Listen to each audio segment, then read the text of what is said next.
Live yet. Ah, we are live. Hey, I was getting a message that said the traffic was very high, and so please try again later. We No. can't wait until Yeah, later. what are you talking about? So yeah, then all of a sudden it said, "Oh, you're live." Oh, well, that's good. We're happy to be live.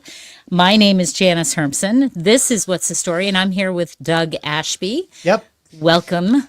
Oh, I've been sitting here for 30 minutes just waiting to Oh, go on. how about 30 seconds? I was like, well, maybe I'm doing the show by myself today. And I said to Lenore, so what do you think I ought to do? Should I do the whole show? Should I just do, a Do little you know bit? what's amazing? You're on the freeway and it says Moana, 3.5 miles. Oh, that's 3.5 minutes. Let's see. Oh, yeah, that works still.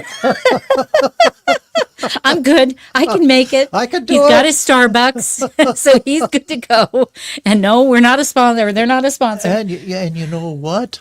All certain things fell in line. Starbucks fell in line, Oh. and that's not always the case. Yeah. You know, the traffic light right outside of Starbucks did, but then that was the last of it.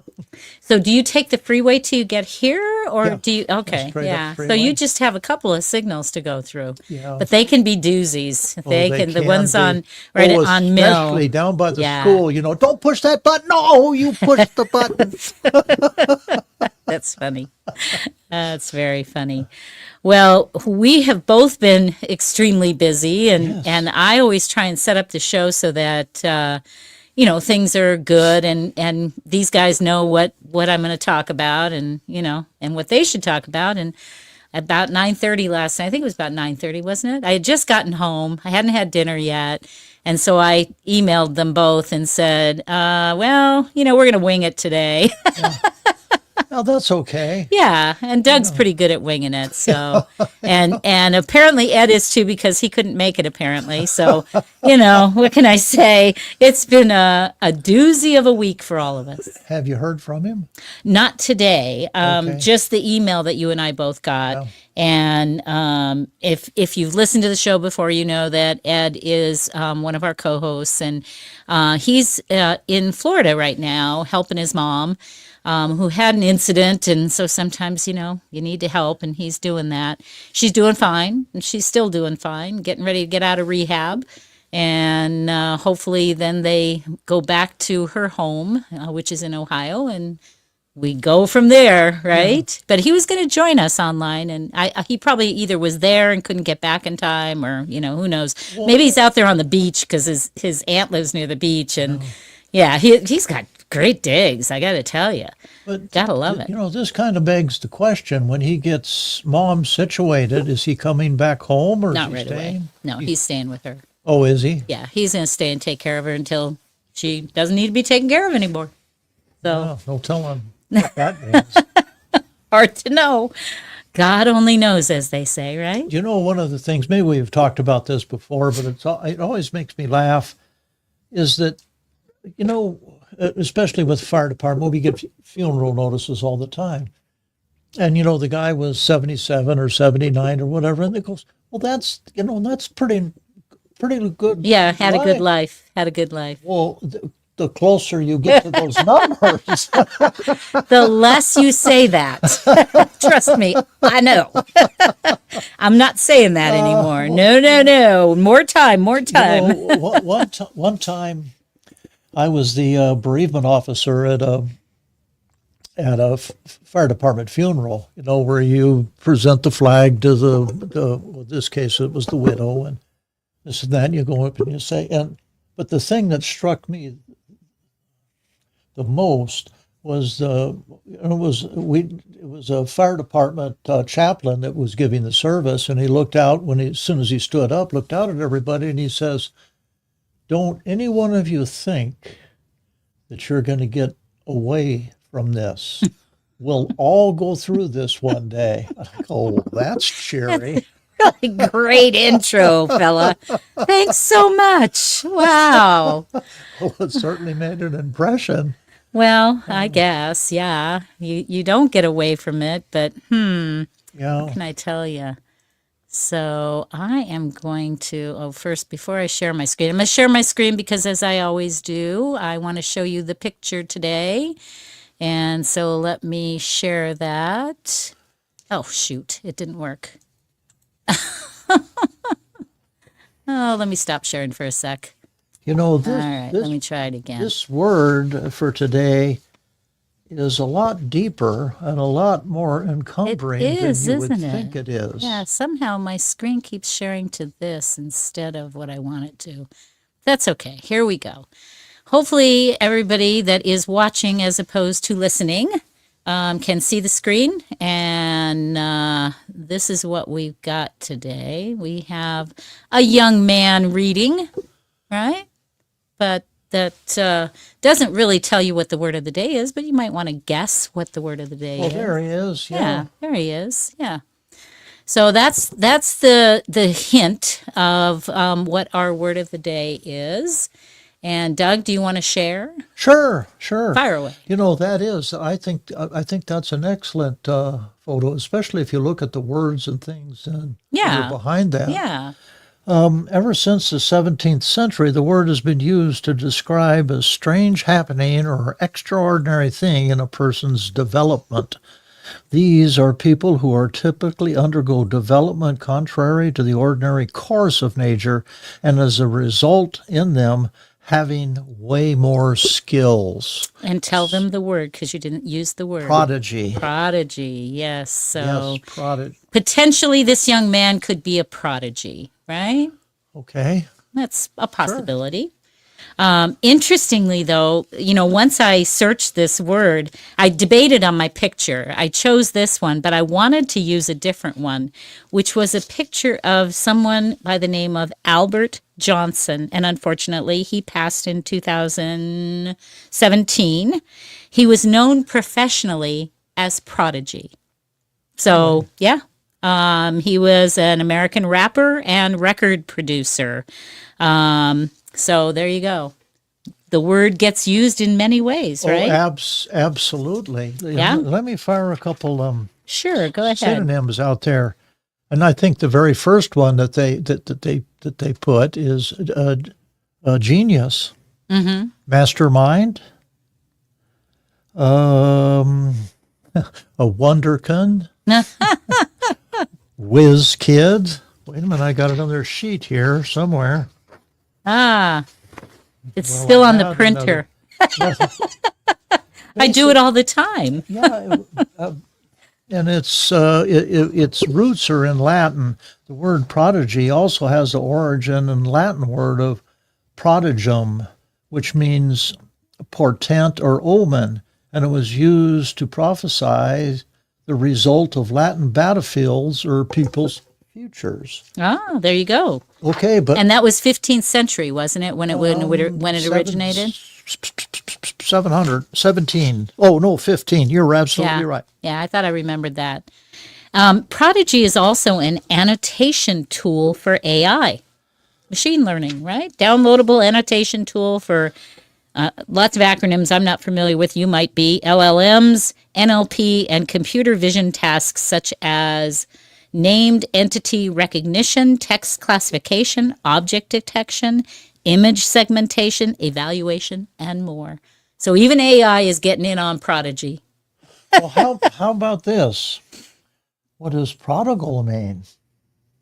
Like the prodigal son. Prodigy and Yeah. okay. Yeah. What does it mean? I have to admit I could not define that. Well, it's a good thing because now it's almost an anonym. Oh, really? Absolutely. It says in the Bible, the term prodigal, derived from the Latin word prodigus, means wasteful. Oh. Isn't that something? The most notable biblical references prodigal son. found in the parable of the prodigal son in Luke 15:11. Yep.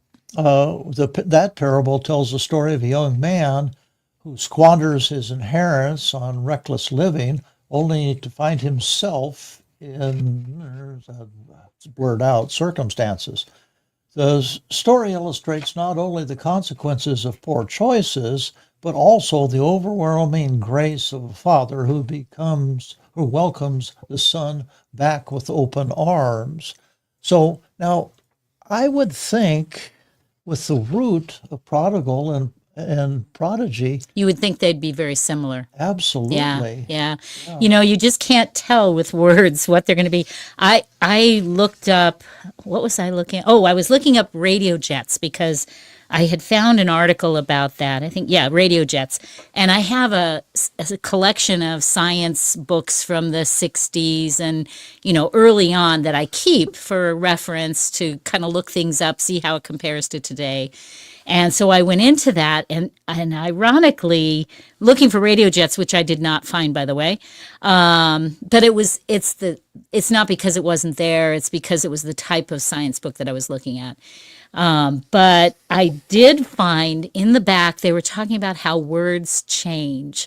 So I'm going to go through that some more, and because I thought it was interesting, because this was like 1965, I think, was the year that I happened to pull off the shelf. And they were just talking about, you know, can you compare these words? And so I'm going to see if I can come up with some kind of a quiz for everybody, because quizzes are fun, right? Yeah. If I can get a little bit of participation from some folks, I'll call some people and see if they'll jump in and participate with us, right? Because it would be fun to see how people react to words as they were versus how they are today. Because we do that when we look up our word of the day. Sure. We look to see, has it changed? And when Ed was still joining us, he'd get his old dictionary out and he'd see how it compared to, you know, because I think his dictionary was wasn't it from the 50s or the 60s? Well, how about the word cool? Oh, yeah, well, yeah. No, what does that mean in today's vernacular? It's- Certainly doesn't mean you just came out of the deep freeze. No, you're cool. Now, Janice, you have to say it right. You're cool. Okay. I don't know how to say it right, I guess. What can I tell you? I'm so sorry. All right. So anyhow, and then of course, as you're looking at the Substack here, hopefully you will subscribe. And all that means it's free. You don't have to, you can go to my Substack, which is hermson.substack.com, and just subscribe to the post, and you'll be good to go. Well, you know, I like the way you have the cups up there, because you have to tell everybody they better hurry up and get their order in, because those are flying off the shelf. You might get your order in and not get one. That's So, right. yeah. Yes, that's our Freedom Series collection cups. So find your favorite saying, and we'll add more if we have good response from you and you want more. We got plenty of them on there. There's quite a right. few. Yeah. So We could even put cool on we there. could put cool, but I think it needs to be something other than the Freedom Series. We're going to have a Book Hound series coming up too, with our little Book Hound. So, but Prodigy being the word of the day, and like I say, please subscribe to our Substack. Go get yourself a cup of coffee, or buy us a coffee rather. Not get a. Well, you can get the cup, and we'll get the coffee. You know, the trouble with today's word of the day is that I think in the times that we're living, you can only put it to one meaning. You know, like, oh boy, he was really smart. He was, you know, Oh, that was what I was going to, you're saying it's one meaning, but I was going to mention to everybody when I first thought of doing this word, and it just came to me truthfully last night at 9:30. And that's because you're so smart. well, thank you, but I'll defer that. But as I thought of it, I went online and I jumped in to see what kind of pictures I could find, right? And that was when I came upon the rapper Prodigy. So today, because I didn't get to doing the show until this morning, I was on a different computer and I was on a different browser, and I put in Prodigy, and all I got was just like the word. I got definitions. I got very few pictures, and Prodigy, the rapper, didn't come up. I tried to find it. I had to actually change browsers and go to a different browser to find it. So it was I think it's just interesting. It's not any commentary on anything. I had the same problem, but I come from the other side of the tracks and pretty much only have one computer. So, well, that was my computer at my laptop versus this one. So, but anyway, Oh, when I please. put it, the only thing that it would come up is Prodigy Games and Oh, this. okay. Yeah, and it did not define. You had to say definition, So didn't I you? had to, work around that to Right. actually find, so we could come up with some synonyms.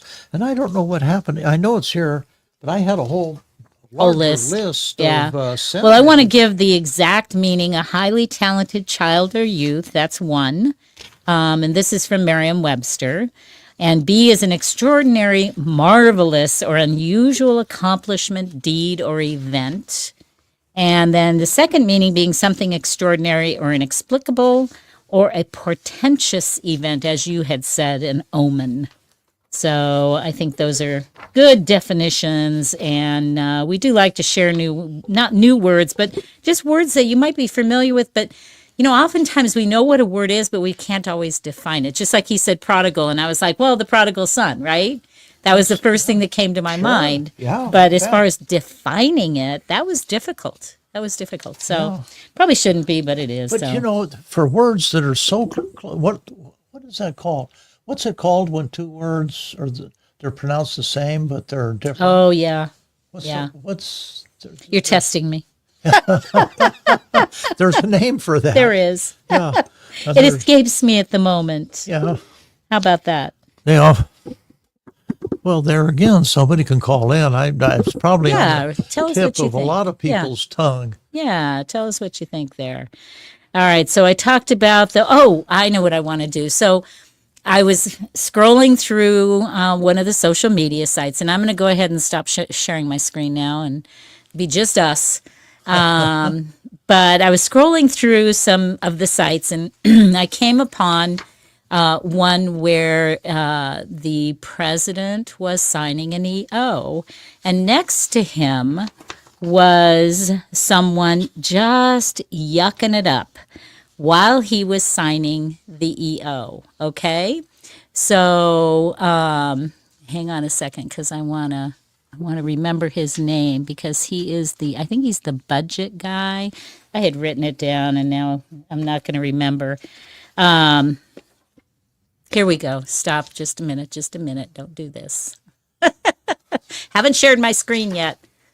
All right. So anyway, but I just thought this was so amusing, and I thought you might enjoy just seeing that sometimes things don't have to be so serious, right? So President Biden, in his last term, signed an EO saying that no more plastic straws, only paper straws. This was Biden? Biden did that, yes, last term. Okay, so you're supposed to only have paper straws. Well, you know how we do these things in our world. And so you get the other side of the aisle coming in. And now we have President Trump telling us we're only going to do plastic straws. So here he is. I'm going to play the clip. Hopefully you'll be able to hear This is an executive this. order relating to the use of paper straws. As you've consistently identified, nobody really likes paper straws. Number one trending. Can you believe it? A paper Check it straw out. is number Check out this one dude trending laughing. for 3 days or something. The environmental impact of plastic straws versus paper straws is entirely unclear. This has cost both the government and private industry an absolute ton of money and left consumers all over the country wildly dissatisfied with their straws. So we're asking aspects of the federal government, federal departments and agencies to look at their existing procurement processes, and we're asking your Domestic Policy Council to look holistically at this issue to address it, and it really is something that affects ordinary Americans in their everyday lives. We're going back to plastic straws. These things don't work. I've had them many times, and on occasion they break, they explode. If something's hot, they don't last very long, like a matter of minutes, sometimes a matter of seconds. Can you hear It's him a laughing in the background? ridiculous situation. So we're going back to plastic straws. I think it's okay. I think it's How okay. about, wait a second, Debbie, she gets livid when she gets a paper straw. And I said, Debbie, how can you say that? Janice, is this not true? Isn't that what we were brought up on? Yes, but we hated them. We hated them. And when they brought out plastic, do you know that when Biden did that, because John was still with me, and he used straws for things because he had swallowing problems, so he needed straws. There's no way he could have used a paper straw. So I stocked up on plastic straws when they did that. So I have a ton of plastic straws. So I'm glad they're going back to it. Well, but I wanted to share that because I think a little bit of levity. Did you see the guy in the background? They were both cracking up. They were, it was just silly. I want to take the serious side of that. Why? When we can laugh. I'll tell you why. In today's environment, Congress, the most powerful people in the world, are concerned with what type of straw you No, have? Congress isn't. This is an executive order. No, it had to be, the law had No, to. it was an executive order from Biden. Oh, was it? And Trump is now Okay. signing the All other right. executive order. I stand corrected. The most powerful man in the world Yep. concerns himself with what type straw you're using. Well, what does that tell? from an industry standpoint, you can see the point, though. I mean, they Okay. did point out how much money it was costing, and the fact that you're taking my fun little thing and turning it into something serious. Well, no. Now, the second thing about this is, where did the research come from? I didn't check that out. Well, I just it's thought that was simple. humorous. It came from a 12-year-old in the 5th grade. Probably did. No, it did. That is the origin of it. Oh my goodness. Can you, and again, the statistics that he produced just carried on. It's a typical news media deal where they go, oh, yeah, boy, that's terrible. We should have an executive order on this, Well, like I say, I think that this is like the dueling executive orders. Biden signs something, then Trump takes it away. Then the next guy takes it away of Trump. And, because I think Biden reversed a bunch of stuff that Trump did. So it's just, it's like watching a tennis match. It is. It is. But yes. you're absolutely right. This does go on the levity side. How Congress or how anybody in government could spend any time with this is Well, amazing. when Biden did, I thought, what in the world? But look he wanted to get rid of gas stoves and all sorts of crazy things. Did you not hear about that? Oh, yeah, Biden wanted to get rid of gas stoves. Absolutely. Yeah. And that's been reversed. Well, and rightfully so. Right. First of all, what keeps prices down? Competition. One product vying against another. So, okay, with that being said, you have an electric oven, electric stove, or gas oven, gas stove. Well, we'll eliminate one. Gee, what are the prices going to do on the other? Yeah, of course. Of course. What I just don't get it. I really don't. This does fall in the category, you can't make this stuff up. You're right. I guess I filled your slot today. But like I said, I saw it, and when I wish I could remember his position, and I'm sorry that I don't remember his name or his position, but it was just so funny to me to see him standing back there. He just couldn't contain himself. He was just laughing because it's kind of silly, but you kind of had to do it because he had put in an order that said that they had to go to all paper.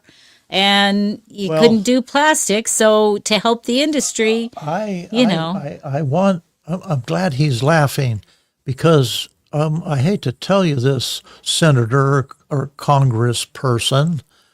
No, he wasn't. No, he's one of his cabinet. He's either budget one or of the something. I don't cabinet remember. members. That's what the public is doing to you people in Washington. They're laughing at you. Yeah, they are. Yeah, they are. We all are. What can I tell you? It's what we do, right? Because we have to laugh. Wait a second. Did we discuss this last? What's her name? Ocasio? Cortez Masto? Yes. She's been in Congress now. It's either 5.5 or 7.5 years. I can't remember which. Very short period of time for a congressperson. When she went into Congress, it was almost by defect. She didn't have it. She didn't have anything else to do. She said, I'll run for that spot. And she won it. She didn't literally have a nickel to her name. Guess how much she's worth Oh, now? how many millions? 30. Now, how on earth did that happen? Well, oh, gee. She just, kickbacks, anyone? isn't that amazing? It is. And It is. unfortunately, and the only reason I offer it is because I think years ago, maybe I was, super naive then, which I was, that people actually went to Washington to help this country. Yeah. Now the only reason they go there is to get wealthy. And she is a perfect example of it. Well, I think that's a sad commentary. Absolutely. That's how you feel about it, and that it probably is true. It probably is true that that's the case. So, I got a phone call last week, from someone that used to advertise with us, and she lives in the Spanish Springs area in northern Nevada, if you're not familiar with our area here. And she was very concerned about what's going on in Washoe County. I'm mentioning this because I haven't done my homework yet, but I do want to make sure that she knows that I'm looking it up, and I'm gonna cover it because she's worried about the access. You know how it is when you go out to Spanish Springs, Doug. It's like one way in, one way out. Not literally, but pretty much from certain ends of it. There's just not a lot of access. It's the way it used to be in Pleasant Valley, too, when I lived there. When that fire hit, I couldn't get in, and they weren't letting me in, and there was no other way for me to get to my house. So they have a similar situation there. They're worried about water. They're worried about, the access. And there are a number of other things, too. And I believe, if I'm not mistaken, she's concerned about the new law that allows for additional houses. So that's just going to be my teaser. I'm going to look this up, and I'm going to, it says Development Code Amendment to add middle housing types and reduce barriers to the development of varied types of housing. So from what I'm understanding, you can now build smaller dwellings on the same property with a single family residence. I don't know what all the criteria are to that, but it sounded to me from my conversation with her that she was concerned about the number of people that would be, where do they park? How do you get in and out? And does that make sense to you? Did I hear you correctly say Spanish Springs is very difficult to get in and get out of? So our government's answer to that is we'll put more people in there. Yeah. Oh, that makes sense. Of course. Oh, here's something because. Well, I've got a follow up to that once you're done. California did this. It's in the building law now that you can. It used to be that in the building code, one parcel, you could put one house. Right. But they changed that. Now you can put 2 or 3 houses. That's what they're doing here. You could build right up to the street line, and you could build right up to the back line and put 2 to 3 houses on that same parcel. Right. Oh, gee. So here's what I'm seeing. This is from the Planning Commission staff report. She sent me this. The guest quarters definition changes since WDCA 24-004 Planning Commission hearing. Through internal and external feedback, several minor changes have been made to Housing Package 2.5A since the Planning Commission renewed this whole thing, right? The guest quarters definition has been modified to require a bedroom and a bathroom rather than a bedroom or a bathroom. Oh, well, I'm kind of glad for that. This will ensure that accessory structures categorized as guest quarters, so you just have a bathroom? That's not a guest quarter, is it? Are limited to those that would be used for residential purposes rather than apply to all accessory structures with a bathroom or other finished space. Wow. The guest quarters regulations have been modified to specify the maximum square footage allowances for parcels with duplexes, triplexes, or quadplexes, mirroring regulations for accessory dwelling units. This provides clarity. Oh, yeah, I'm hearing clarity here on regulations for all development scenarios. Wow, it goes on and on. So I am going to read this, and I will be a little more informed the next time. But I did want to mention it because she went out of her way to contact me and advise me of this, so that and I'm going to cover it on probably do it on one of the legislative activity shows rather than The on What's the Story, reason- so I can address it a little I more think the in depth. reason things like this happen is because you look at President Biden as an example. He never had to earn a living. He was It's in true. politics. Yeah, he was in politics the whole time. So how Yeah. how can he decide? Well, that was not how our founding fathers expected this to happen, Well- right? I mean, that wasn't the plan. The plan was you come and you serve, and keyword serve, and then you leave and you go home.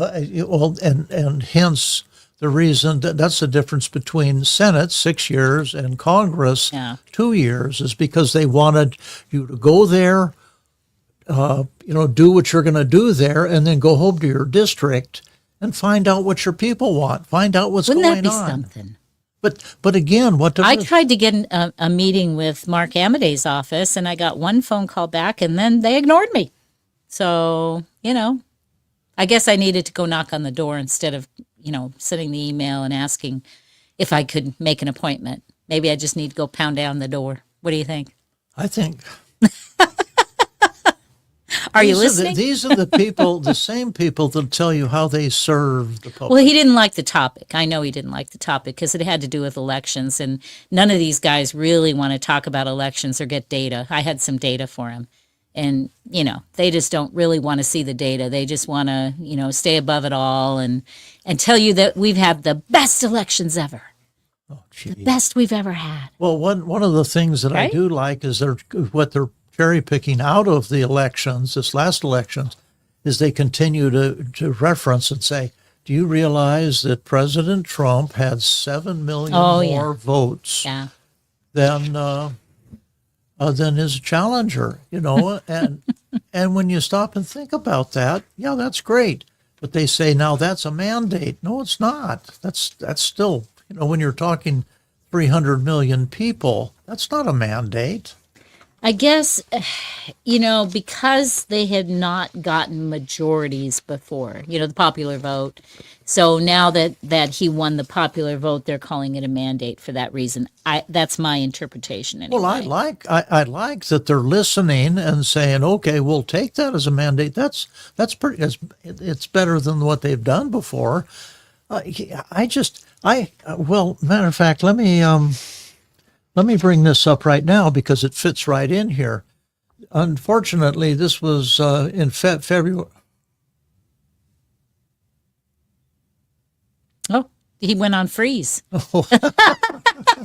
Well, That was like something in a movie, right? Yeah. it gave the date as February 3rd. So I guess this is hot off the press. Yeah, California that's just a little over a Assembly- week ago. California Assembly approves $50 million to defend immigrants and protect state policies from President Trump. Now, do these people have their finger to the pulse of the country?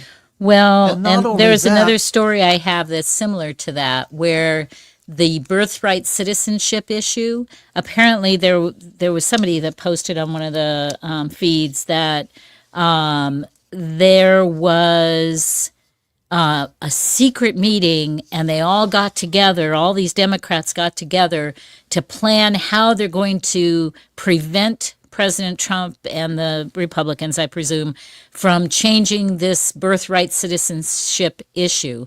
Now, if you're going to have a secret meeting before he goes in, how about doing something for the American people as opposed to worrying about the illegals? I mean, wherever you sit on that issue, I don't really care. I just think that Americans should come before the illegal aliens. And I know that's not the right proper term for some folks. Janice, Sorry. I think you're absolutely right. how can we spend literally millions and millions of dollars on illegal immigrants when people in this country Are hurting. are going without? Yeah. That's not what Yeah. this country was founded Well, on. I guess FEMA sent like $59 million or something to house illegals recently against the president's wishes. I mean, come on. You know, I understand disagreements. I understand not liking what you have to do, but we've all worked for employers that we don't really like what's going on, but we have to do it anyway, right? Well, you know, the way this is written, it says California Democrats dominated assembly endorsement of up to $50 million in funding money to defend the state's progressive policies against challenges by the Trump administration. So what they're saying is we don't know exactly what he's going to do, but we know we're going to be against it. It's true. I think of all people, the only one of the Democrats that's not doing that is Fetterman. And I've never been a huge fan of Fetterman. Me neither. But I've seen him vote a couple of times on things that actually favored the president, which his associates aren't happy with him for that, I'm sure. You're absolutely right. It just offends me.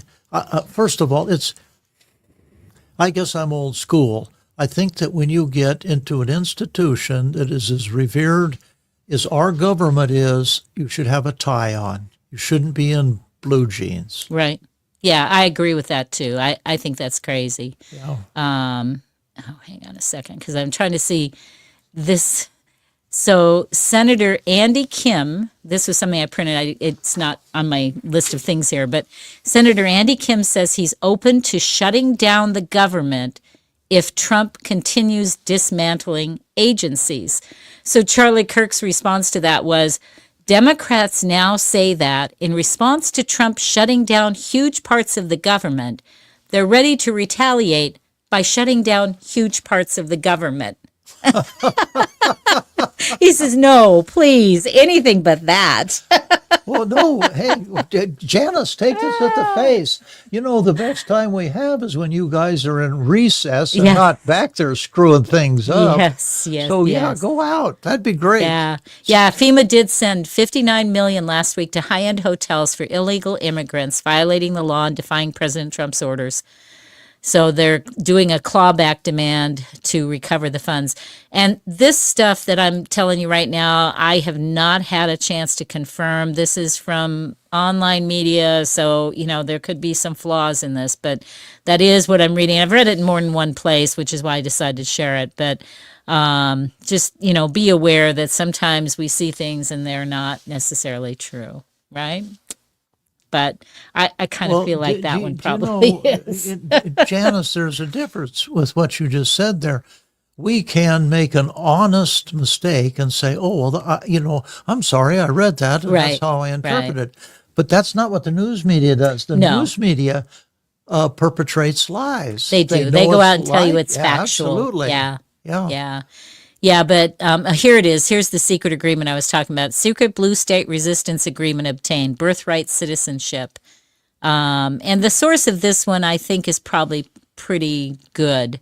They've obtained a secret agreement between 22 blue states, D.C. and San Francisco, signed beginning on November 8th, so just after the election.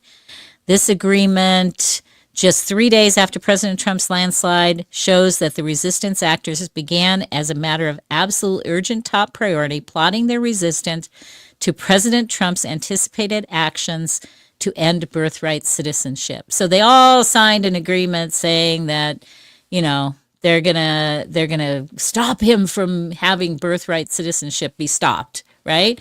Instead of trying to win back American voters, they seek to create new ones to replace them on the back of the worst border crisis in American history. And it is a bad crisis, and thankfully a lot of that has been stopped. I'm grateful for that. Well, it's my understanding that we are one of the few countries that has that law. Yep. It is. My understanding, too. I listened to a couple of reports about that.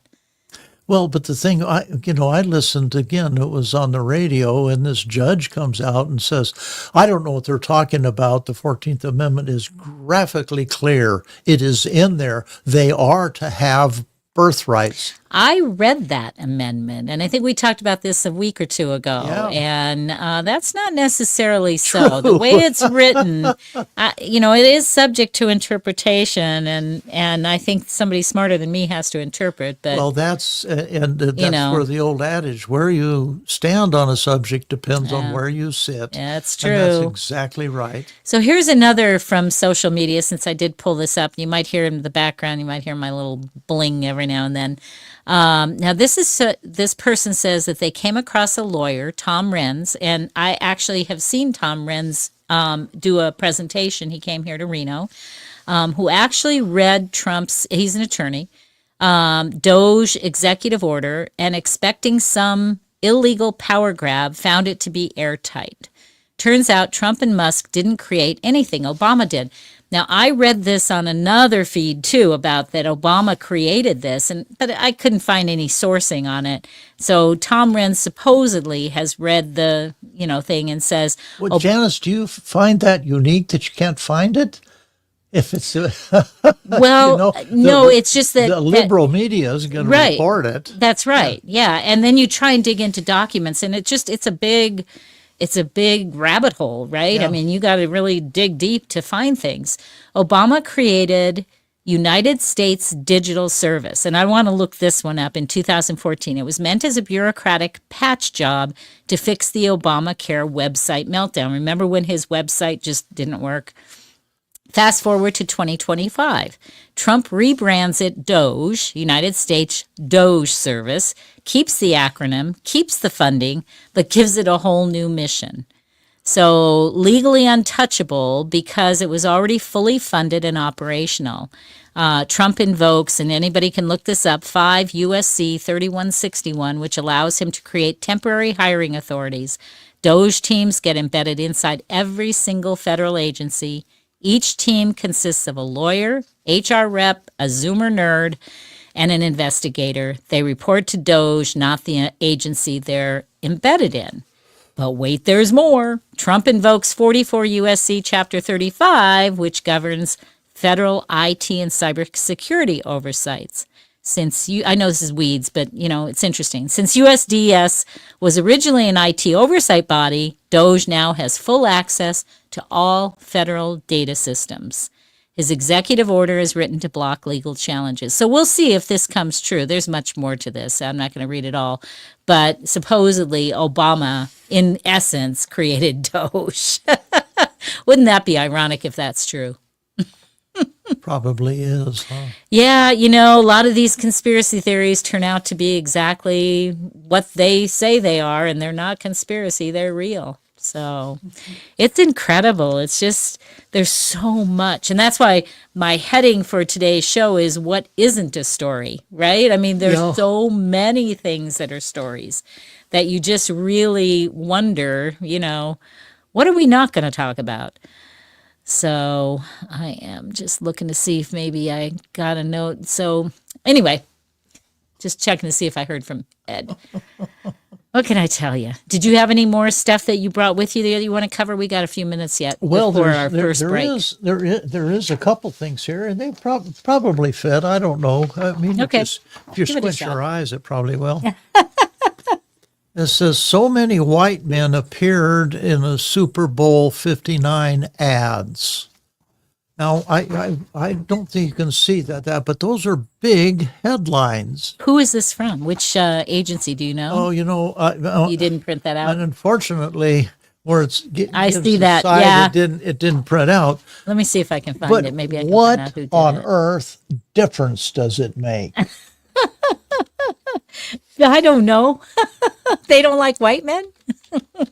I just, Are you offended? I want to know. Are you offended? You know what? Yeah. Let me take it. This is the liberal side of me. Yes, I'm offended, and you shouldn't publish things like this. So wait, so I typed into Microsoft Bing, so many white men appeared in, and that's all I typed in, and it says, white men are often underrepresented in TV commercials while black people are overrepresented. That's true. what AI is saying. That's true. Advertisers are concerned about being accused of racism or homophobia, which may be the reason for this imbalance. But wouldn't So it be, now they're saying there are too many white men, even though AI is telling us there are too few. Wouldn't it be nice, first off, isn't the premise of this country, and it's really gone by the wayside, everybody is the same, but yet the news media does backward flips trying to prove that that's not true. We all are pretty aware now. I don't know that we were in the beginning, but I think we're pretty aware now that the goal is to keep us separated, to try and divide us, to try and keep us from liking each other. Exactly. Right?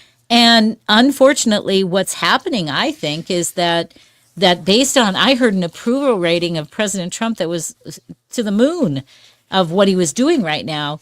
It was crazy. It was really high. I mean, like, I don't know, it was over 50%. It might have even been over 60. And that's just outrageous, right? Yes. I mean, it just is. But I think that it represents that people want to know, where's the fraud and abuse? It doesn't matter what party you are.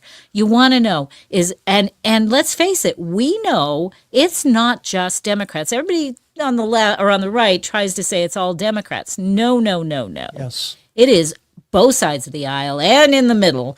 Everybody's doing it. And so you just have to find out who they are. And I did find your story. It's MSN is where I found it.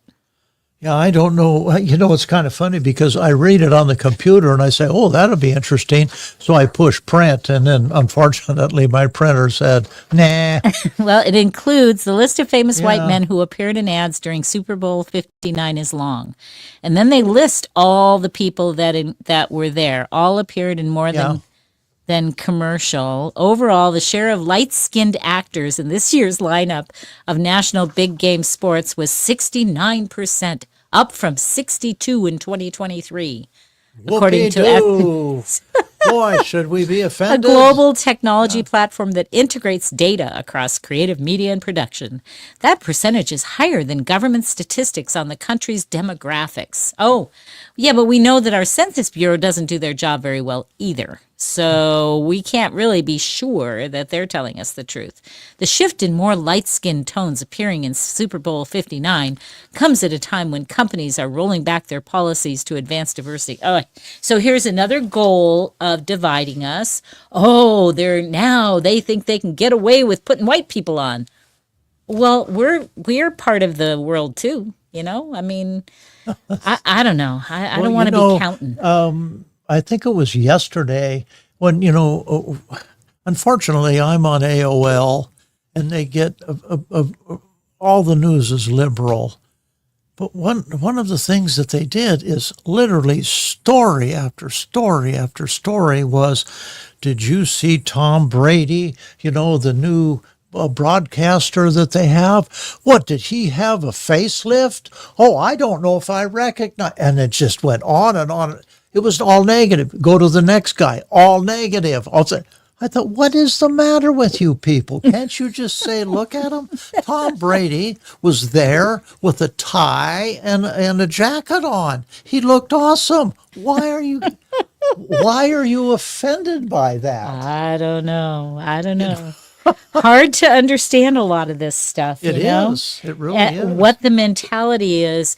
And we know that the media is coordinated, that the different stations all coordinate with each other. And being in an alternative universe that I'm in, I can understand how that can happen because you want your messaging to get out. I think where they went wrong is that they're all saying the same thing. Yeah. I think the message is one thing, but saying the same thing. Saying it the same way. The same way. I mean, and that's where you see all these different videos where they show all these different newscasters all saying the same script. That's scripted. I mean, again, messaging, yes. I understand wanting to send out a message, but don't say it all the same way. That's crazy. Years ago, Rush Limbaugh did, I think, a whole week on that very thing. And he says they get their marching orders in the morning from the Democratic press. And he went, station by station, every station, And you are absolutely right. The same words were repeated Right, over they and did, over yeah. and over. And, you know, I guess they figure if everybody hears it enough, they're just going to believe it. And for a long time, we all did. We all did. Well, you And know, now we challenge everything. I read something and I go, oh, I wonder if that's true. Right? No matter who writes it. Doesn't matter if it's left, right, in between. If it's Janice, alternative I think media that's, or I think that's healthy. well, it's become healthy, except that Yeah. you go down a lot of rabbit holes, right? Absolutely, Trying to figure things absolutely. out. Well- I heard the FBI found more documents on JFK. Is that true? I don't know. I don't know. I have no idea. I haven't had time to dig in. But it'd be interesting to see what they are and if they're real or if they're creating them because they want, now that they've released them, right? That I don't know. It's just crazy. It's just crazy. I don't think anybody believes anything anymore. It's nuts. So, what do you believe? Tell us what you think. Well, you know, it's Share your thoughts with us. I read a Comment. book one time and I thought it was very, very interesting. And I believe, I can't remember what the author's name was. I believe it was Smith. But it was, the title of it is, So You Don't Know Much About the Bible. And he went, you know, chapter by chapter, and but the way he started it was, he says, what you have to keep in mind, he says, you look at the things that are written in the Bible, they've been written anywhere from 2,000 to 5,000 years ago, right? Look at the JFK assassination. That was, 50 years ago, 60 years ago? A while We ago. still don't know what happened there I know. either. I So know. put it in context when you read It's true. stuff. It's true. And on that note, we have hit our mark where we have to take a little break here. We're going to go walk around a little. You're going to still see the screen, but we won't be here. We're just going to come back in a few. Oops, I knocked myself out too soon. We're going to come back in a few and we'll do our second half, and I'm going to do some reading stats. What are you reading? And then we're going to have our book blitz too. And we've got some more stories too that we haven't told. Yeah. So. If nothing else, we'll just let there be dry air, nothing spoken for 5-10 minutes. Yeah, that'll be fun, won't it? All right, I hope you'll stick with us. We will be back, but again, I'm just going to mute us for the moment, and we'll be back in 2, 3.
Hey, welcome back, everyone. This is Janice Hermson. I am the host of What's the Story, our second hour now. I'm here with Doug Ashby. Welcome back, Doug. Thank you.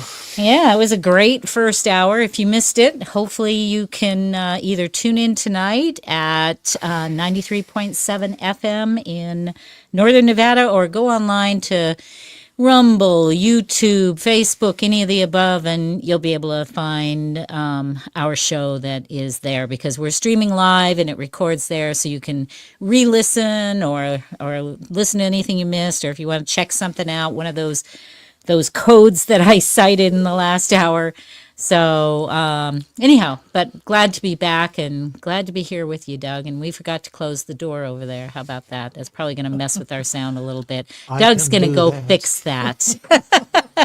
In the meantime, I'm going to share a thing that not on the screen, but I'm going to share some information with you. There was a story that popped up, and I don't even know. Yeah, here it is. Largest radio jet seen yet in the early universe. This was 3 days ago I saw this, and that was what prompted me to go to my little science book because I couldn't figure out what in the world was a radio jet. I'm pretty old, and even as old as I am, I just don't think I ever heard about a radio jet. Have you? No. Yeah. So they're saying this is the largest radio jet yet seen in the early universe. So let's take a look. In the nearby universe, astronomers have seen many radio jets blasting outward from the black holes at the cores of galaxies. I felt like I was reading like a science fiction magazine or something. But on February 6, 2025, researchers with Neuer Lab in Arizona said they spotted the largest radio jet yet in the early universe. I didn't know we could see the early universe. That's first. Second, no clue what a radio jet was. It says this two-lobe jet is twice as long as the Milky Way galaxy at some 200,000 light years. We're seeing this jet from when the universe was less than 1.2 billion years old, or just 9% of its current age.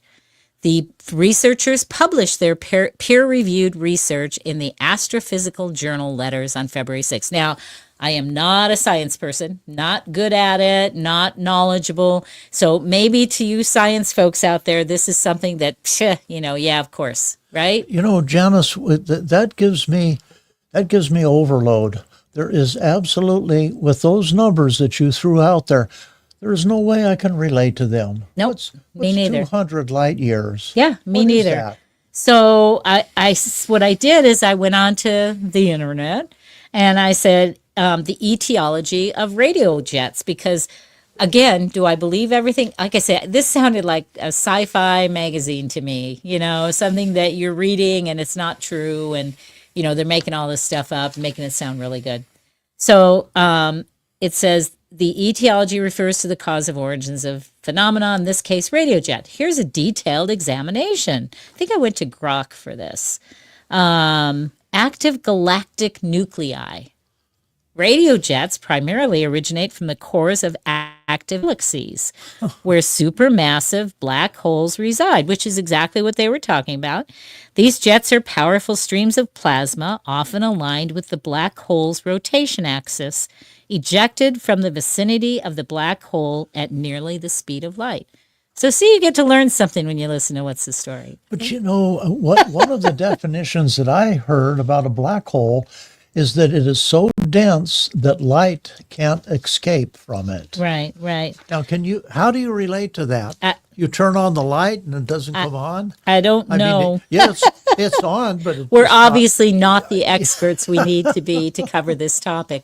But I did think it was interesting because, again, you see something like this, and when you're as old as I am and you say, I have never seen that term before, and I read a lot and I read different types of things, and so I just was very surprised. So I say, and again, that led me to the science Janice, book. This just goes back to about an hour ago. It's been around, but it's morphed from something else. Yeah, maybe, huh? Yeah. Maybe. Yeah, have you guys out there, have you seen the term radio jets? I just have never seen that. So we're not on a break anymore. I took that off. If you do have questions or you'd like to, if you don't want to comment, then you can text your questions to 775-399-2888. Happy to respond to that if we know the answer, or even if we don't, we'll make something up. Yeah, that's true.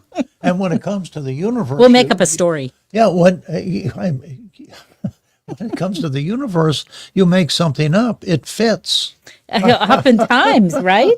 I mean, so I have a huge long article, the cultural and scientific adoption, and like I say, when I looked in that science book in the 60s, I did not find the term, but it wasn't the kind of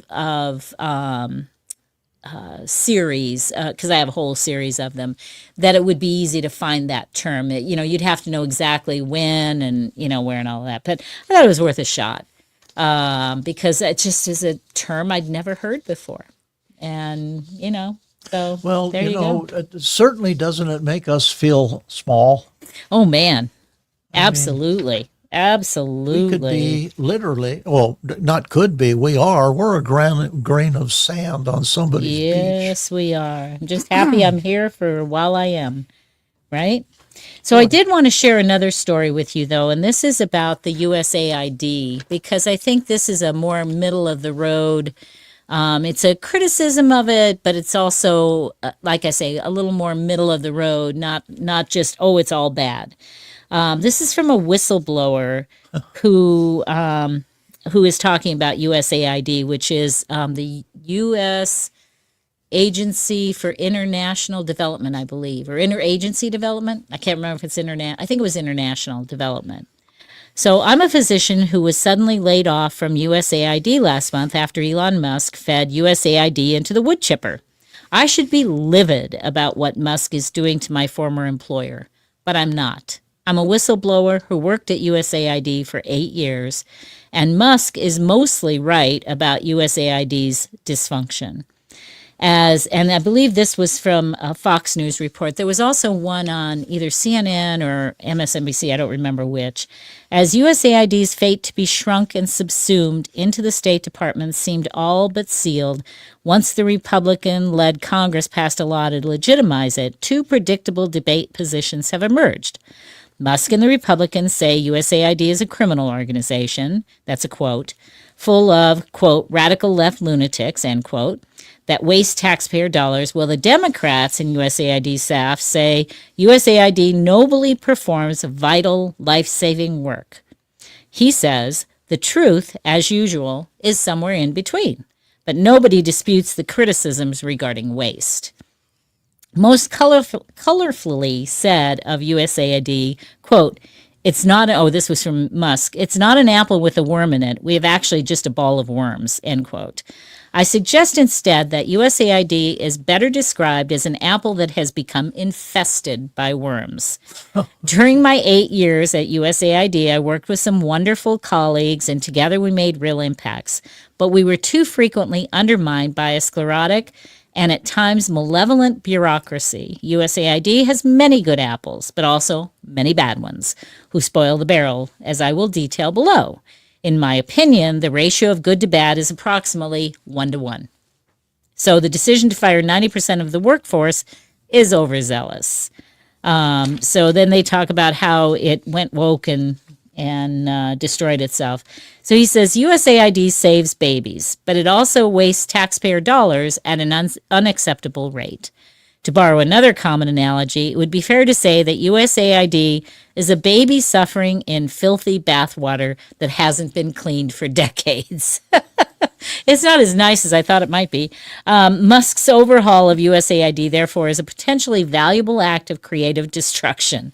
However, Musk's exaggerations and minimizing of USAID's real impacts suggest he might go too far. So all stakeholders must now ensure that this moment is a net positive rather than let the baby be thrown out with the bathwater. I thought it was a pretty good article, though. So, a little more fair than some. And since he worked there, he has room to talk about it, right? I mean, he knows. He was there. You know what amazes me on a lot of these articles you read on the internet is that, well, the first thing is you read the headline and then you start reading. Probably 4 paragraphs down is the meat of what the headline Right. was. Right. That just This one irritates was pretty good. that irritates the heck out of Yeah. me. I want it up front. I want to know what you're talking about. And the other Don't thing, bury the lead. and the other thing is, a lot of times you get to the 4th paragraph, they talk about the headline, and the headline didn't have anything to do with what the story is. Yes. So I told you I was going to do a show called Don't Just Read the Headlines. Yes, Because- absolutely. Because they don't make sense. And sometimes I try very hard when I write my headline to have it be pertinent to, and I got to tell you, that's hard. Like even today, I was in a rush and I was kind of last minute and I was like, what am I going to call this? Right? Here. Because I had no Let me give you an example right here because I have this printed out. Super Bowl 59 breaks TV ratings record. record. I'll do this again. Super Bowl 59 breaks TV ratings records despite Chiefs Eagle blowout. And then they gave a paragraph about it. So To what did that pertain? that was it's so that they had good ratings. Great. Oh, hooray. Exactly. How can you write a paragraph about what the headline said when the headline said it all? Yeah, it did, didn't it? Well, we'll get rid of that. My. All right. Well, I do want to mention that if you're, again, in the Reno, Nevada area, specifically Washoe County, the Washoe County Commissioners had a meeting today, and one of the items on the agenda was to appoint Eric Brown, the manager for Washoe County, recommended that they appoint, I can't remember his first name, and I apologize for that. His last name is McDonald. And he was the ROV, basically temporary ROV last election because our interim, this is crazy that it should even be these words, our interim ROV had been put on leave, I guess, at some point. So after she reported that they didn't do something right, it's all crazy, folks. But so anyhow, she is still suing the county. So Andrew McDonald, so there it is. Andrew McDonald was recommended to be appointed as the ROV. Interestingly, the Washoe County Commissioners, the commissioners are supposed to appoint the registrar of voters, right? You would think that they as a group, there are 5 commissioners, you'd think they as a group would interview their candidates, correct? Yes. Wouldn't that be your thought? Well, as it turns out, after listening to this meeting, one commissioner is chosen to interview the candidates along with people from HR and the manager, who Eric Brown, the manager, is hired by the Washoe County Commissioners. So you have one of the commissioners and a whole bunch of other folks that are now going to choose who that registrar is and make a recommendation to the county commissioners. When do those other county commissioners who are hiring this person, when do they talk to the person, right? And yet they have to vote and say yay or nay to the appointment. So I think it's a little backward. And when you're in private industry, I don't know, there's something wrong with that picture, right? Yes. I mean, this is a very important, and one of the commissioners, Mike Clark, he said that the manager's picker isn't working right because we keep having mistakes being made, and he says maybe we should do this differently. Jean Herman, who was the one who was actually, quote, chosen to be the commissioner this time around to do the interviewing, she related how that all went about, and it seemed puzzling to her as well, right? And so, they said, well, this is how we do it. Well, there's something wrong with this. We've had how many register our voters in the last 4 years. And we still didn't have a permanent one until, I guess, today. They appointed Andrew McDonald. I like when they say, well, we've always done it this way. Oh, so what if I hear you? You've always been wrong. Well, that was what Mike Clark was saying. He says the manager's picker isn't working right. Maybe we ought to get a different picker, right? I mean, he's suggesting to them, we need to do this differently. So, I don't know. And will it be? Probably not. No. And of course, then somebody said, I guess Jean had said that she felt it was partisan, but then Alexis Hill, who's the chair, pointed out that Andrew McDonald has told everybody he's a Republican. So how can that not be partisan? Maybe it is partisan. Just because it wasn't a Democrat? I mean, that was the implication, was that well, isn't that partisan? Right? I don't know. Although, she's a Democrat, the other two that voted. Do you know, hey, let's use this template that we're talking about back to our founding fathers. Does that tell you what a difficult time they had putting the Constitution Absolutely. together? It wasn't easy for them. They They argued and struggled they did with, a great job, didn't they? Yeah, I think so. So, oh my goodness. Oh, the courts are definitely going against President Trump. So, there was another post that came up. No, you said that wrong.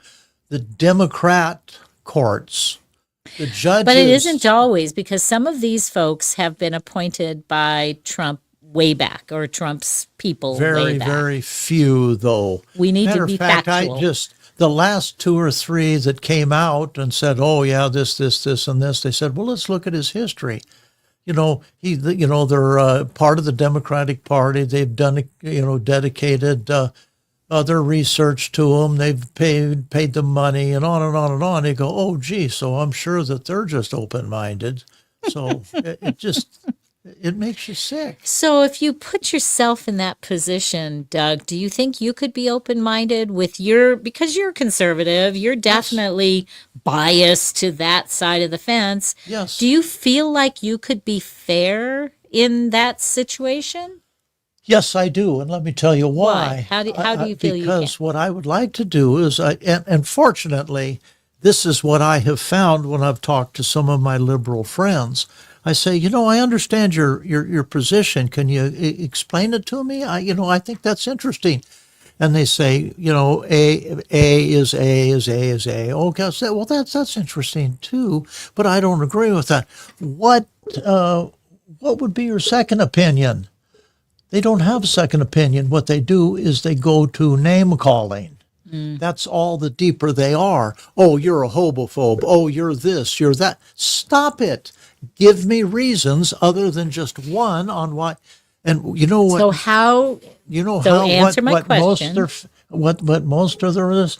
Well, this is the way I feel. And that's understandable. But what I'm getting at is, how would you ensure that you could be fair in that same situation? Because I just think it's a tough call. Oh, it is. Absolutely. I think it's a tough call to be any of those people on either side of the fence. Well, and I think we, the people, need to be a little more open. Open and call out our own side when they're not doing what we think they should be doing. One of the things that again is one of my weaknesses is I have a very good friend and fraternity brother, known him for years, ever since college. And we'll be talking about something, and he'll say something that is pretty much 180 degrees out from what I feel. But I respect his opinion so much. At the time, I probably wouldn't admit it to him. But sometimes, maybe when your head hits the pillow or when you're driving on a trip, those thoughts will come in and you'll think, oh, and you will analyze them then.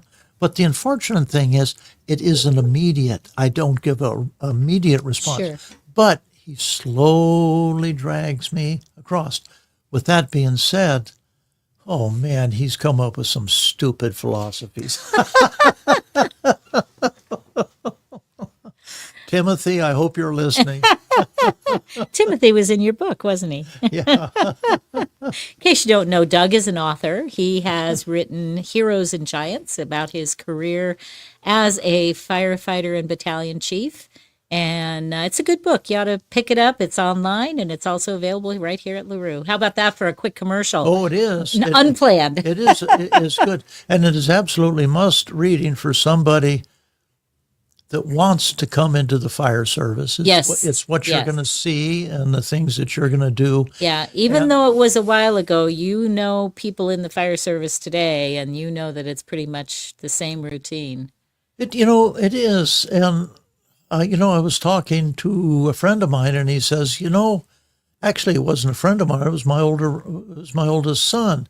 He says, do you think you'll see a time when we don't fight fires the way we do now? And I said, no. and I'll tell you why. This is in the middle 60s when I took a fire science. It was introduction to the fire service.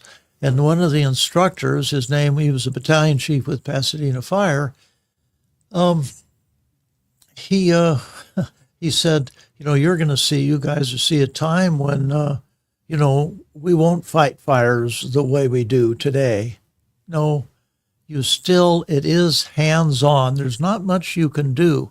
But with that being said, one of the things that I used to teach, look at a high-rise building. If you pull up and you're in your fire truck at a 50-story building and you look up and the 25th floor is on fire, the reality is if you don't do something stupid, that fire will burn itself out. And what I mean by that is that the building code only allows them to build a certain amount of square footage without fire protection built in. Most notably 2-hour walls, 1.5 doors, and this and that. So the only thing you have to do is be wise and see what's going on. But with that being said, most of the fires in high rise, what is happening, and it was very difficult to put into a building code, is what they call fire lapping. And what was happening is the fire was doing great. It's burning out that 3,000 square feet or 5,000, whatever the building code called for. It broke out the windows, and then it would lap up to the next floor. I got it you. would break out those windows Yeah. and then catch that fire. So now you had to do something. absolutely. Well, with that as a scenario, you as an incident commander, all right, you set up your command post. You see you had a start on the 25th floor. It lapped to the 26th and to the 27th. Where would you send your attack crews? 28th? Does that take some cojones to put men in that much jeopardy? That is what firefighters go through right there. Yeah.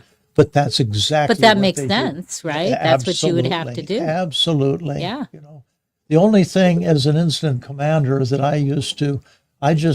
and so far he did bless me, the good Lord, I never want to get somebody injured on a fire. Right. Yeah. That was because that's your number one goal is not to get somebody injured. And it's a very difficult thing to do because, well, first of all, you don't know who's up there and what they're doing. Suppose you have a bomb maker up on one of those floors. You don't know who's there. Exactly. Yeah. So, yeah. Yeah. Well, it's juggling a lot of things all at once and mentally, calculating the different scenarios that are possible based on the data that you've received. So it's a lot. Well, one of the things Seems that like used to drive me crazy is we again, looking forward to this, they say, well, an arsonist, what they will do is they will plant explosives down. They've already had 2 or 3 false alarms to this building, and they see that each time you go in there, you go to the same place, you park your vehicle, and that becomes your command post.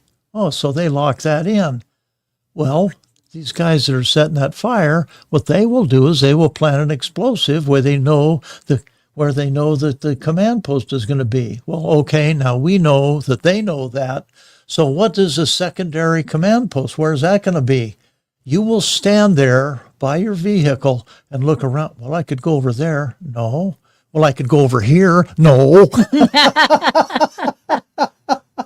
And you drive yourself crazy. Yeah. You just do what you're going to do. Yeah. Well, I'm going to switch gears on you a little. We didn't talk about I think it was last week, we were supposed to talk about the plane crashes that happened. And there was one with people originating from Kansas, and then another one that happened within 24 hours that was Philadelphia, which was ironic because Kansas and Philadelphia were playing. And then there was one in Alaska after that.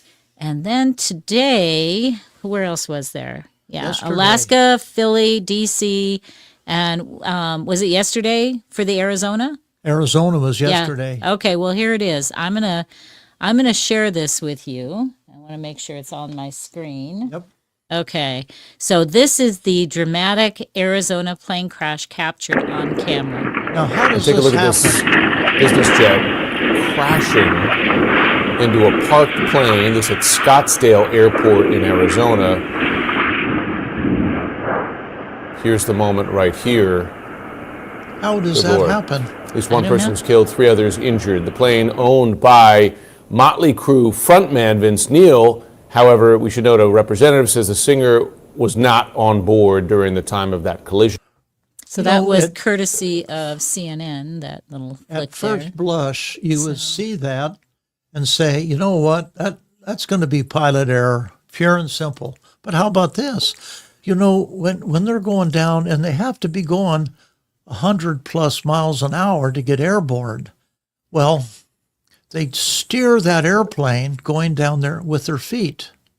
Well, if they had a flat tire on one side, or if for some reason that they'd lost their control and it veered off there. So you You can't don't know. jump to conclusions. Yeah, you don't I mean, know. that is so simple right there. And never overlook, But when you watch it, it's never devastating. overlook a suicide either. Yeah, it's devastating to watch because this is no different than when you saw the one in DC where it looks, at least the film that I saw, looks like, I mean, like he headed, like that helicopter headed for that plane. You know, and you don't know that that's true or false, but man, this is the same thing. It looks like they just, well, let's go. We're going in. I have been crazy. I have been in a helicopter where we have used night vision goggles. And there is a drawback to night vision goggles. Number one, it amplifies the ambient light that is out there so you can see. So what you can't do is you can't look at bright things. Oh, So okay. there is, who knows, there could have been a flash. They could have been looking up, but it temporarily blinded them. Wow. It's not that simple to say, oh, gee, they had night vision goggles. They probably saw everything. Right. Yeah. So I thought I'm going to, again, do another switcheroo on you Sure. because we said that we were going to talk about reading. And I asked everybody, what are you reading? And I shared on my chat, if you're subscribed to me, you may get a notification from me that says, we're going to chat. I got a chat going on. You may not, know where to go for that, but go to the Substack and you can share your thoughts on that. So hopefully you'll find it and maybe one of these shows I'll just go in there and show you where it all is. But I'm not prepared for that right now, and I don't want to waste everybody's time. So let's talk about 59, and we won't cover all 59, I promise. Reading statistics and facts you should know. So for the audience that enjoys reading and writing and all of that, this may be interesting to you. So, Doug, you're an author. Top 10 key statistics. Only 32, this was as of 2024, by the way. Only 32% of the U.S. population reads books for pleasure. Only 32%. That's small, right? Oh, yeah. And we have so many That's people that less- want to. That's less than a third. Yes, it is by a little bit. Yeah. The average American reads only 12 books per year. Well, that's probably more than I thought. 1 book a month, right? Which in our day and age, with the amount of time we have doing so many things, it's not surprising. 42% of college graduates never read another book after college. Oh, that doesn't surprise me. That doesn't surprise me either. Reading for just 6 minutes can reduce stress levels by 68%. No, depends on what you're reading. Yeah, if you're on social media and reading some ugly stuff, that's not going to help. Careful what you read. Yeah, exactly. But 6 minutes can reduce your stress levels by 68%. I'd like to know where they got those stats. Yeah. This is from Above and Beyond Therapy. Oh, so they might have done a little bit of research, right? Okay. So the next one, reading can increase empathy and emotional intelligence.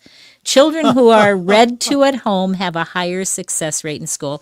I think that kind of makes sense. Yes. You know, if a child is read to, that they're likely to do a little bit better.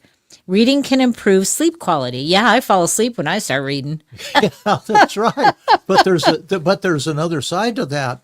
You're liable to get bonked right on the head from a heavy book. Reading can increase vocabulary and improve writing skills. Well, that's kind of a natural. Reading can improve mental focus and concentration. And reading can reduce the risk of developing Alzheimer's disease. You know, along those lines right there, what I heard, and Debbie pays very, very close attention to this, playing solitaire on the internet also helps against Alzheimer's. Huh. Because your mind is constantly Lenore, moving are you that. listening? Yeah. She likes to play solitaire. Yeah. I think it's solitaire. She used to do puzzles on the internet. Yeah. That was something she liked to do. I don't know if she still does them. 20% of Americans read for pleasure every day. So how does that compare with that other stat that I had? 32% read books for pleasure, and here they're saying 20% read for pleasure every day. Okay. You know, one of the problems that I have is if I pick up a book, and we've talked about this many, many times on the program, I'll go to the bookstore and the first books that I grab are what the cover jumps out Right, at me. So that's right. how We have important talked that about is. this, yeah. So I'll read it, and to go, well, that looks pretty good. I'll get it home and I'll get through the first chapter and say, this is terrible. Yeah. I shouldn't ask you this question, but I'm going to. When was the last time you were in a bookstore?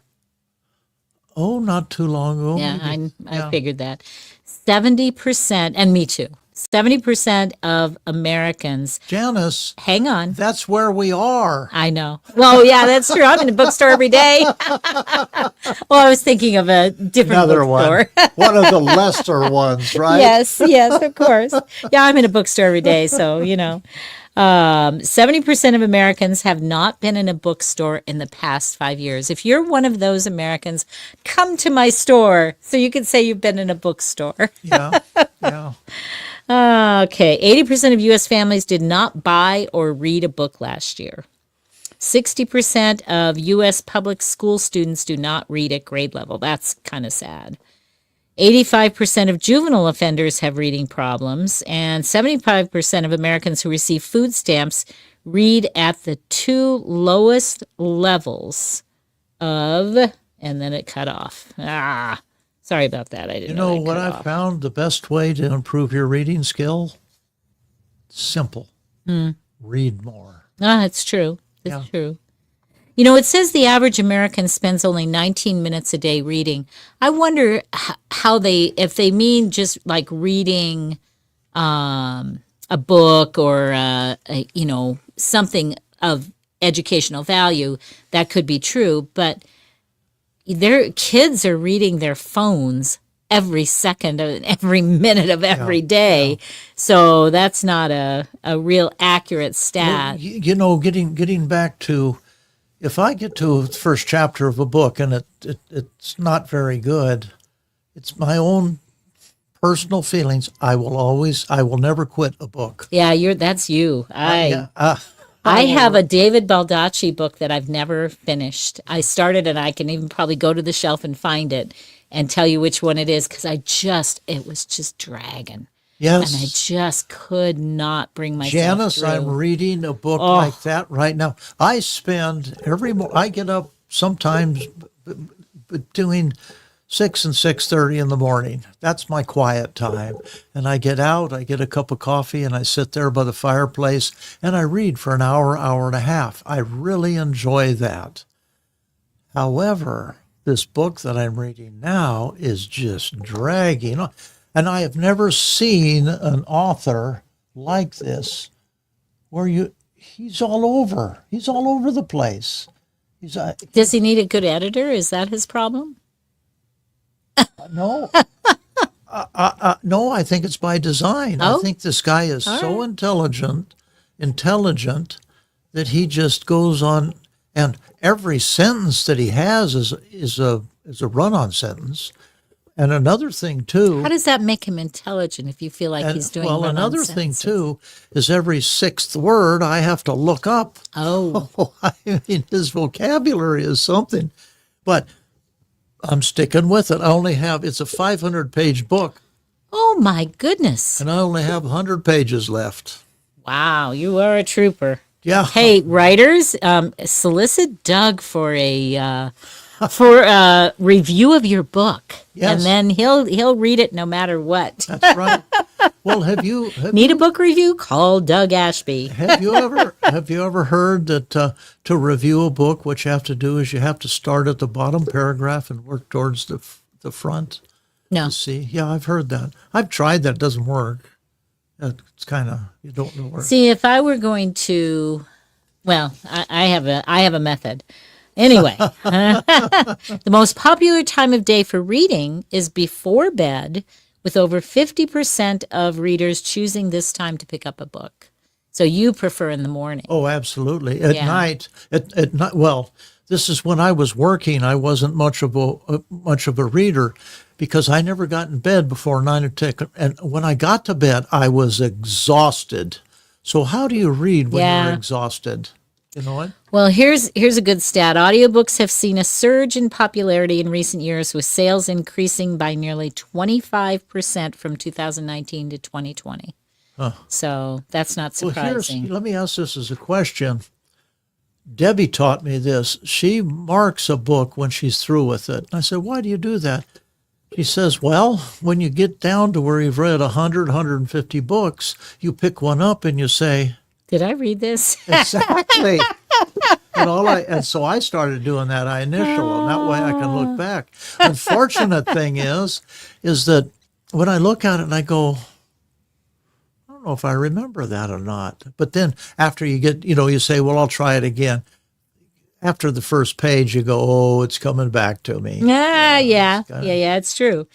Here's a book purchasing and reading stat. 70% of people who visit a bookstore pick up a book but do not buy it. Oh, that could very well be me. Well, Well, because you're looking at it and you're evaluating it and deciding whether or not it's an author you want to read, especially if you're not. See, when people come to our bookstore, they have their lists with them. They pretty much know what author they want. They come in, they look, and then they go find the author and they do their thing. One of the things Janice and I... And since I'm talking about my store, let's talk about the fact that within hopefully the next 3 to 4 weeks, we're going to be ready to start doing events here. So I am working hard on the back end of the shop to open it up and make it so that we can have more than a couple of people in there. Yeah. We have a nice sized warehouse and we have lots and lots of books. But we want to make it so that people can come and have an event. And if they are book lovers, they can, pick up a book at the same time. But if not, that's okay too. But it'll be a nice environment for, we have heat in our warehouse, heat and air. Well, this is where Janice and I disagree on what we read. When I pick up a book, I like historical novels. So do I. When I get to the end of it, I put it down and I go, wow, I didn't know that. Debbie likes books about people that never were and things that never happened. Oh, no, I read more nonfiction than fiction. I dislike that. I put it down and I go, yeah. Yeah. And every one of them, to me, is, especially the popular authors, they have a formula to it. The bad guy finds some gross way to kill people, and the police find some novel way to catch him. And they're all. Oh, you're that's- funny. Yeah. Yeah, I'm not going to go through the negatives of the literacy because they're pretty negative. Literacy, 20% of Americans read below the level needed to earn a living wage. So let's go to some reading and technology.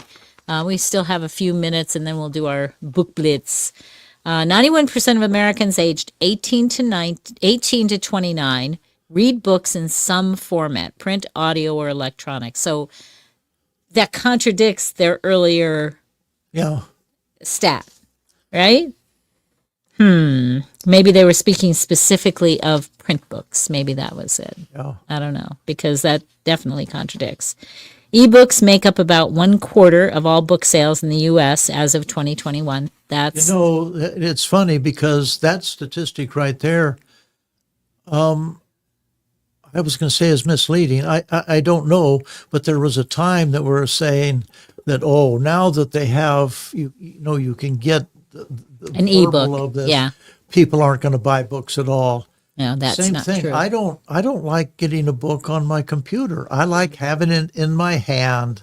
And I think I've probably beat a dead horse with this, but I if I were traveling like I used to, I would love ebooks because I used to take books with me and I'd be on the plane and it'd be a pain and all of that.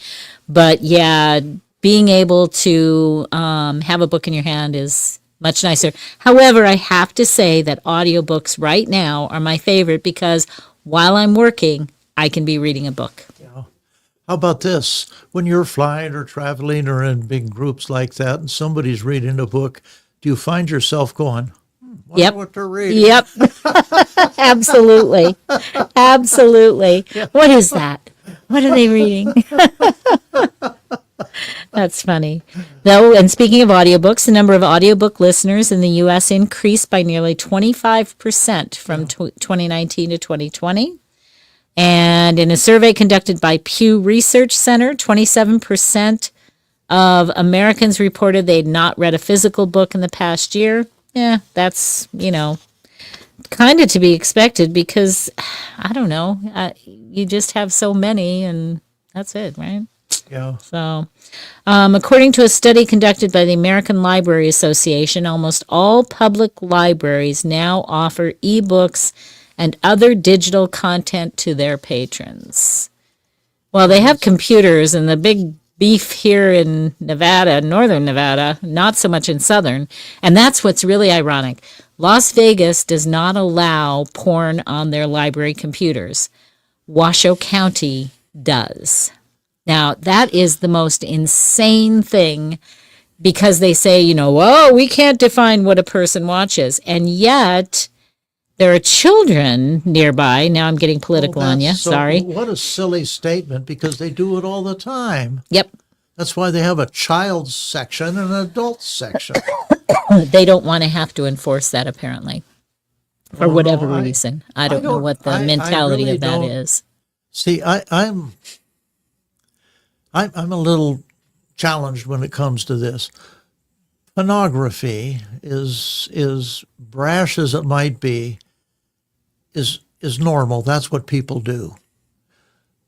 The other side of this is to watch people shooting, stabbing, killing, blood splattering, cars crashing into each other. That's not normal. And yet it's okay to show violence, but it isn't okay to show porn. So that's why I'm divided. I But don't know it's- where I stand on that. Okay, so I guess what I would say to that is it's not that you're saying that it can't happen, but it's the monitoring of it around Yes, children. Absolutely. And I'm all for free speech and free whatever, but when it comes to children, it's our duty to give them an opportunity to grow up before they start to get exposed to that so that they can have a position one way or the other. I think right? I think you're right. I mean, it makes it simple. You can say it one word: monitoring. Right. Let's just right. keep an eye on. And all you have to do is, if there's Well, there's a lot more going on at those libraries downtown than what should be going on while they're watching porn, folks. well, that's what I was going to That's say. the All you have to problem. do is watch where all the kids are congregating, and they'll probably be watching porn. Right. Exactly. Yeah. And I mean, we've all been young and we know what that all is about, but I had parents that I knew if they catch me with this, they'll kill me, right? I mean, and when you allow it, that goes away, and now you've opened up a different door. That's a different door than I'm looking because I'm curious, as opposed to it's a mystique. Then. yeah, as opposed to I'm just going to do this, and it's just a different door, one that I don't want to open for my grandchildren at least. Oh. So anyway, wouldn't you rather have the relationship between you and your grandchildren, or you with any children, that could come to you and talk about it? Yeah, absolutely. Because that's what you're after. Yep. We don't want to make this mysterious. We don't want to make it anything other than what it is. Right. So, yeah. Okay, for you writers out there, a survey conducted by can I say this? Statista found that ebook readership is highest among people aged 30 to 49 years old. So if you're the person that wants to start out writing ebooks, then look for those folks 30 to 49 for your first target. And they're more likely to read your book depending on if they read it all. That's a group of people who are starting to lose their eyesight. It's very possible. He might be right. Good call, Doug. Good call. Yeah, mine's already gone. But I still have readers. I'm not there yet. I have a story about being that age. With the fire department, with the battalion chief, I would get responded anywhere in the county. Well, when I first started wearing glasses, sometimes I'd have them with me, sometimes I wouldn't. I get responded out to a fire. Oh man, I don't have my glasses. Oh. I can't read the map. Oh no. Yes. Oh no. Oh my goodness. So, I kick it in gear and I'm going down. Well, finally, I found where you could see where there was, in the drain across the street, where a fire truck, you could see the tire marks. And I go, oh, there he is. And I'd follow those and go there, and then I'd follow him going there. Oh my goodness. The good old days when another time when you needed maps. I'm zipping down this boulevard, red light and siren, and I see, some red lights and a siren behind me, and it's a sheriff, and he catches up with me, and he says, "Where are you going?" I said, "Oh, to a fire," and he goes, "It's about 2 miles behind us." Oh no. Well, at least he helped you out. I knew that. Yeah. I wanted to see what the neighbors were doing. All right. Do you have a book for us today, Doug? I do. Okay. Well, fire away. Tell me what it is. It is. It's bring it up on the screen. It's very apropos. Oh, okay. It says, "The Art of Winning. Oh, okay. Lessons from My Life in Football." Hardcover by Bill Belichick. Oh, nice. Yes. And, I looked at this and it says hardcover May 6th of 2025. How can that be? Well, it's easy. It's not released yet. Oh, but anyway, okay. I'll read the first sentence and you guys will get what it's about. Coach Belichick brought out the best in me. This book will do the same to you. And that was done by Tom Brady. This book shares the valuable lessons about excellence and leadership that Coach Belichick has learned. Winning isn't a science, it's an art, and it can be learned.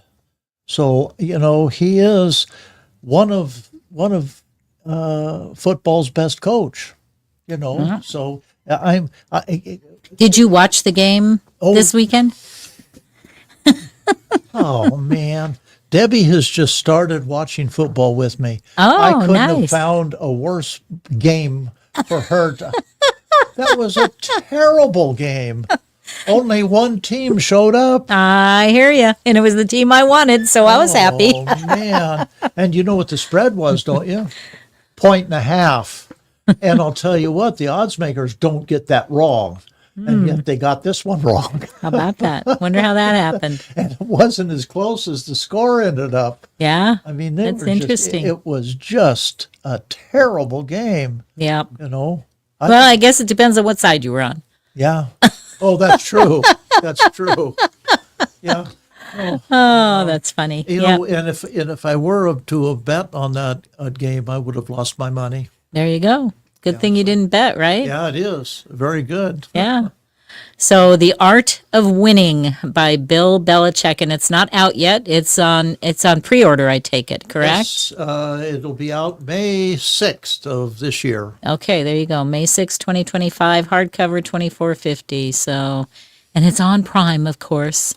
Yep. And sometimes if you search around, you can also find it other places, or maybe he'll have a website. Who knows? Who can tell, right? You know, here's something that, let me read this too. After he left the Patriots in 2024, he briefly became a coach without a team. He spent that year writing down the principles he learned from his father, Navy football, and from his 49-year coaching career. Nice. How can it? Well, I know how it happened. Nobody was willing to pay him what he was worth. Sure. You know, so yeah, Or maybe he just wanted to break. Who knows? well, I guarantee you if the offer was right, he would have taken it. Yes, but we all get to different places in our lives, right? So, All right. So I want to thank everybody for joining us for our show today of What Isn't the Story, because just pretty much everything is these days, and there's so much going on out there. I realize that for those of you who are not supporters of President Trump, that it's probably pretty tough because you don't like what's going on.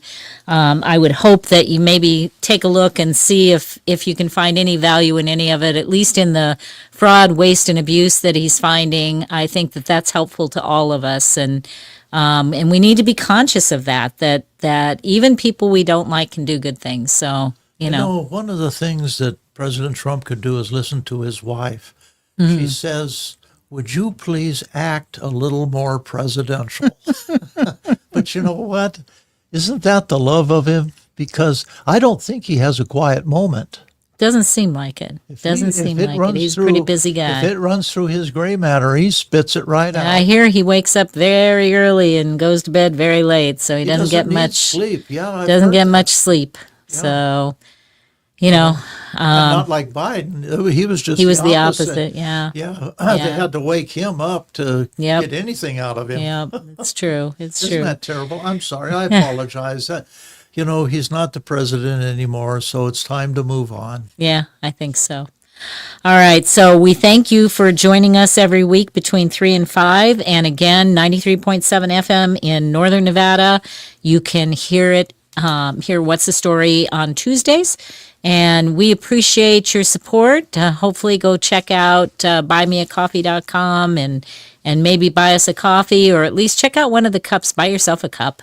What the heck? They're nice. I have some here in the shop. If you're in Reno and you want to see them, you can come in and take a look. They're flying off the Flying shelves. off the shelves. That's the way it works. All right.